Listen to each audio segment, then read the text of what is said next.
I just finished the Remembrance for Revenant, and I was really taken by the brutality of it and the effects thereof, and I thought that it would be really great to break down the psychology of going through trauma, secondhand trauma, post-traumatic stress, and that want for revenge and what can happen to you. So let's take a look in. Yes, there are some spoilers if you haven't already done it or you don't plan to. Let's head on in and take a look at the Revenant's Remembrance.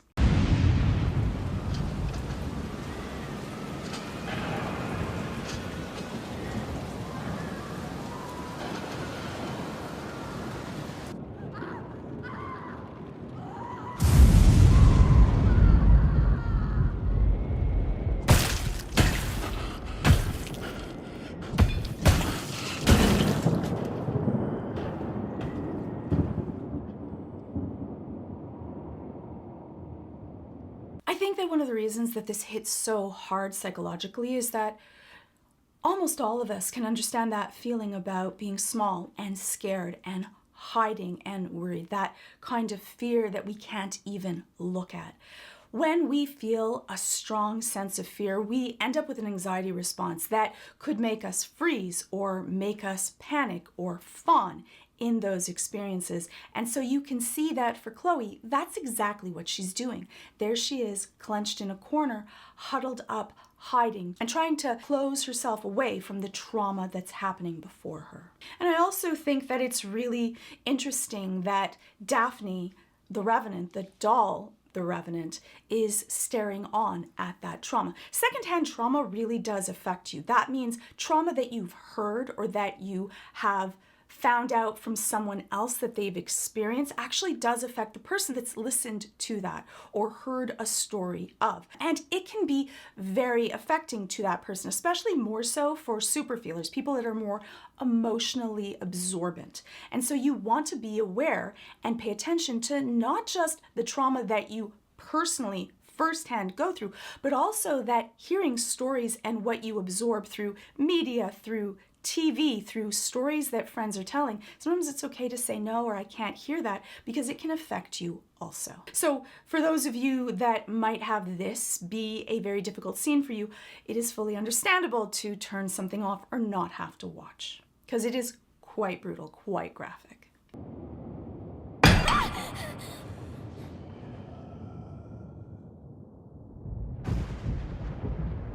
I really feel for Chloe because I have that exact same startle reflex that I will scream, often a delayed scream, and I have that startle that if I hear something that's really loud, that I could kind of say something even though I don't want to. So that can happen. I think that that's a very common reaction for many people.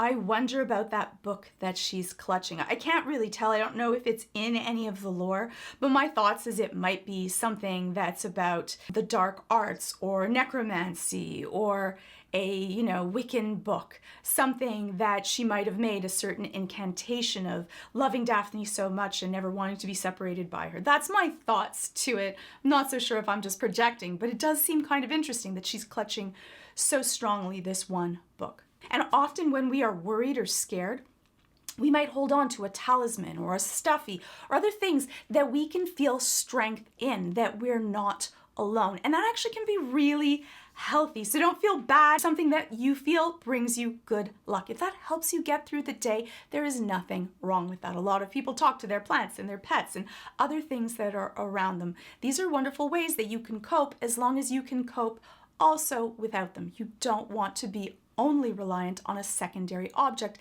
that is not within yourself.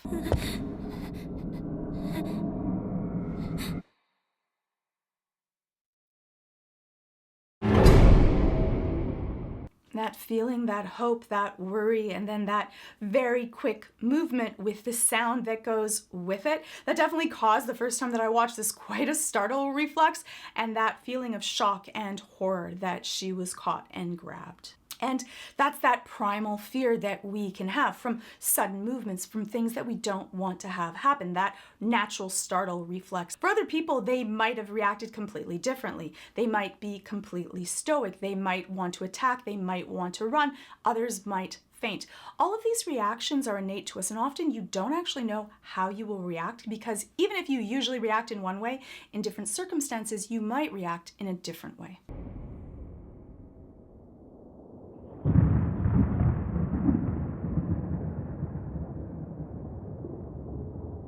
And when we talk about going through trauma, sometimes it is scarier not to see what something is happening. The unknown for many of us is one of the greatest fears. Our imagination, our worry to what if or what could be, can often be scarier than actually knowing what is and what is exactly happening and seeing something fully.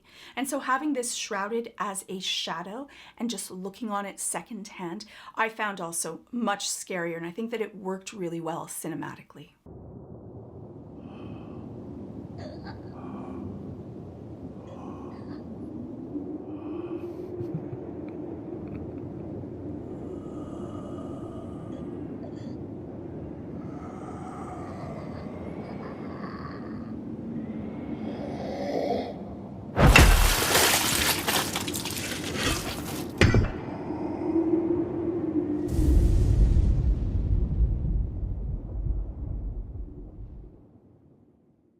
Now, for people that are going through trauma, that depersonalization of putting themselves somewhere else so they're not actually experiencing the trauma is actually really healthy. It's a very common thing that people do. It's often really scary. Depersonalization can be experienced in many different ways. It's not a sign of psychosis. I think that's also something that's really important to know. It is common for us to go through that in very serious senses of trauma.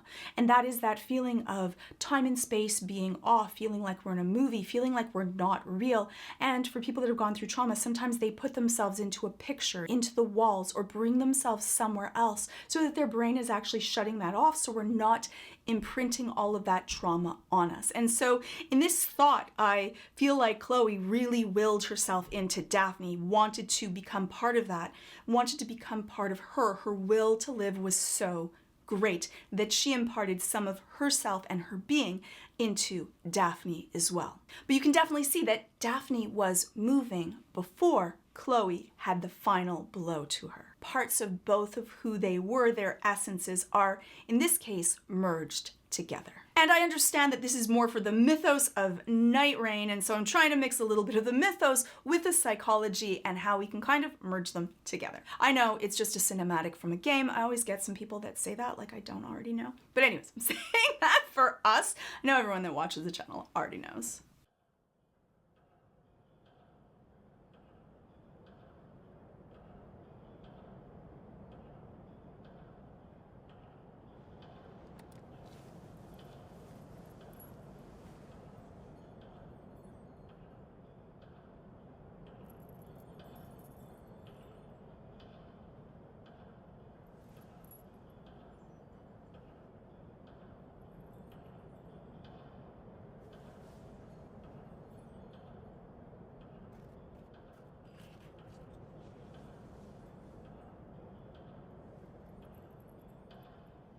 I think that there was many things that people feel when they look over this. One is that move to change, that she's become something different as she looks into the moonlight, but also she's grabbing that picture, that memory of who Chloe was to keep with her in the locket. And I think that both of those things together is exactly who the Revenant is.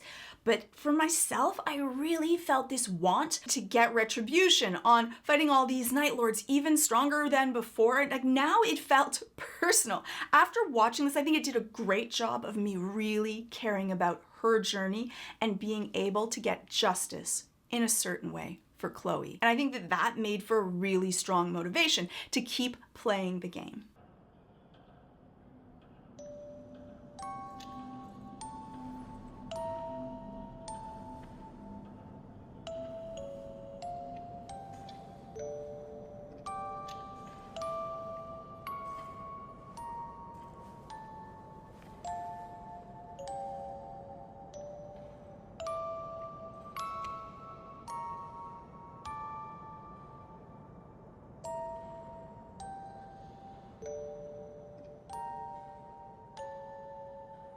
I really love that they showed her footprints, this being bathed in blood, but still stoically walking out to be able to continue on with her journey. I think that that show of resilience, of being able to get back up and be able to continue on, is exactly what Nightreign is about, because you are just gonna have to fall down and pick up and learn and feel like, no, just don't even resurrect me, just leave me here because I played so very poorly so many times that I think that that's what it builds in you. And if you want a little bit of my psychology of the game of Nightreign and why it can be really healthy for you, you can check that out as well. If you are looking for the knowledge that you need to fight your own Night Lord, look no further. Learn, enhance, grow with Brilliant's ever-expanding set of new courses. Brilliant makes college-level courses, and they're available to help you be as smart as you can in this dark world. Each course is designed for high-velocity learning to help you stay focused and reach your goals really quick, which in a game like Nightreign, you truly need. And Brilliant.org makes learning fun, like your own game, and not as difficult as Nightreign.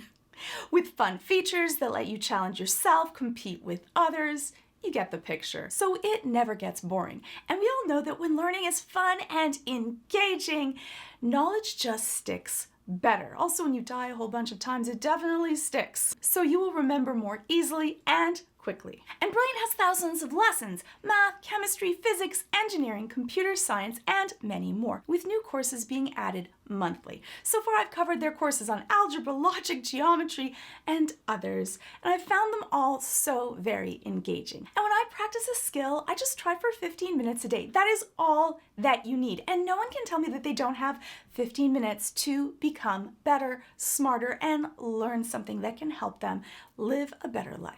I did their course on logic with challenging problem-solving exercises where I got to construct critical thinking skills that are the basis for mathematical reasoning.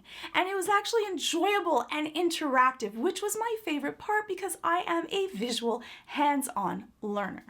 And you can learn at your own pace. There is no pressure. You can always go backwards, go forwards, cut things down into smaller chunks. And if you are still not sure, just try everything, absolutely everything, risk-free for 30 days. Just head on over to brilliant.org or scan the QR code. Just click on my link. Yes, use my link.